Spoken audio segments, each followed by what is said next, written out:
hi friends welcome back to our channel इनकी வந்து ராகி கூழ் எப்படி செய்யறதுன்னு பார்க்கலாம் அதுக்கு ஒரு இட்லி பாத்திரத்துல நான் 2 கப் தண்ணி ஊத்தி அரிசி நொய் போட்டுர்க்கேன் கொஞ்சோண்டு தேவையான அளவு உப்பு சேர்த்து நொய்யை வேக விடுங்க மதியத்துல கலரி விடுங்க இல்லனா பொங்கி வரும் பாருங்க இப்போ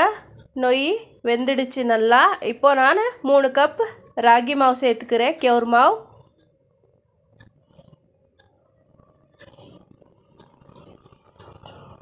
இப்போ ஒரு மத்து வச்சு நல்லா கட்டி இல்லாம கலரி விடுங்க பாருங்க நான் இப்போ நல்லா கலரி விட்டுர்க்கேன் மூடி போட்டு சிம்ல ஒரு 5 நிமிஷம் வேக விடுங்க வெந்ததும் இப்படி பாருங்க தண்ணி தொட்டா கையில ஒட்ட கூடாது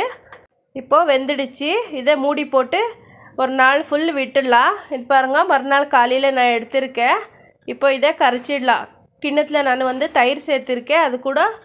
கூழ் சேர்த்து கட் பண்ணி வச்ச வெங்காயம் சேர்த்து தேவையான அளவு உப்பு சேர்த்து கொஞ்சம் தண்ணி விட்டு நல்லா கட்டி இல்லாம கையை போட்டு கலரி விடுங்க என்ன கை போட்டு நல்லா ஹிட் பண்ணாதான் கட்டி இல்லாம வரும் அதனால தான் நான் கை போட்டு கலரி விட்டேன்